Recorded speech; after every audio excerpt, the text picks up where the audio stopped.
Hello, this is Dr. Umesh here.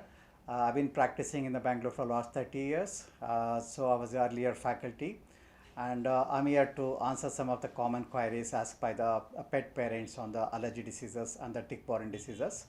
And I will try my best to give a answer briefly as much as possible. Thank you. What is canine pruritus?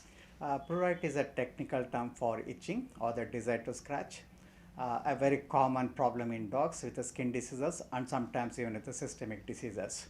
So this is very frustrating for the dogs as well as for the pet owners.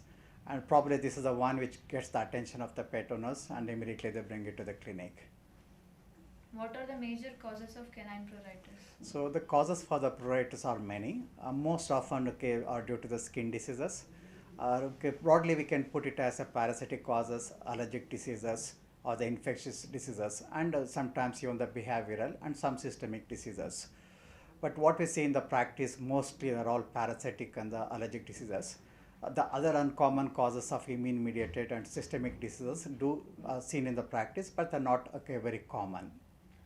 Among the parasitic diseases, probably the scabies may be the one most common, which causes a severe itching. Then allergic diseases, atopy and the flea bite allergy are probably the two most common we see in the practice.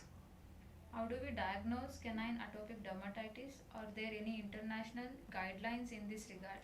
Okay, atopy is a allergic diseases which is genetically predisposed. So we see it in the age group of 1 to 3 years. Luckily, there is an international task force on the atopy which has given a guidelines to all the veterinarians the criteria to diagnose the atopy. Most often it is a disease by rule out. Sometimes if we do the intradermal test or the serological test, but is normally recommended when we really want to plan for the immunotherapy or the allergy injections. Otherwise, there is a criteria is well defined. Typically, to tell you in briefly, in the age group of 1 to 3 years, usually started with the itching, then the rashes comes. Then following that, dogs may develop the secondary bacterial infection or the yeast infection, and generally start on the front feet, licking and chewing the paws. Then it goes towards the face, itching on the face. Then it might develop the chronic or the acute ear infection, and it may develop the rashes in between the digits, and it may develop the secondary bacterial and the yeast infection. So earlier stages it may be just itching. As the disease progresses, it can develop the several secondary complications. What is the treatment plan for canine atopic dermatitis? What are the different options available for vets? So the atopy first, before we go for the any specific treatment, generally we have to take care of the secondary infection, namely the bacterial infection, the yeast infection, control of parasites, and also some of the atopic dogs also develop the allergy to the food. So that has to be first to be covered, and it has to be taken care before we go for the management. Why I'm telling management? Because atopy at the moment in India we are only managing it, not curing it. So that means it requires a lot of patience from the pet owners. So typically you have a drugs including the steroids. We have a calcineurin inhibitors, the cyclosporin being the most popular. Then you have the JAK1 inhibitors and the monoclonal antibodies and so on. So steroid, cyclosporin and JAK1 inhibitors are the most popular. They are available luckily in India at the moment.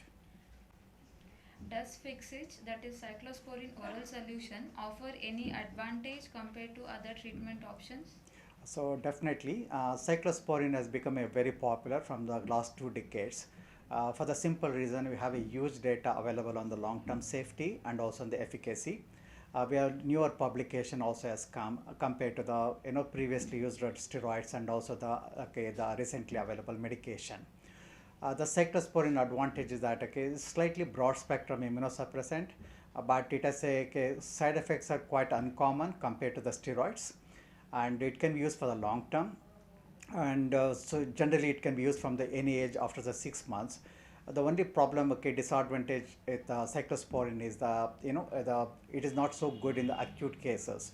So that's one of the advantage of cyclosporin, because it can be used along with the steroids. So that is the biggest advantage in the acute cases. Then definitely cyclosporin is a great choice for the chronic management of atopy, particularly otitis and the pododermatitis.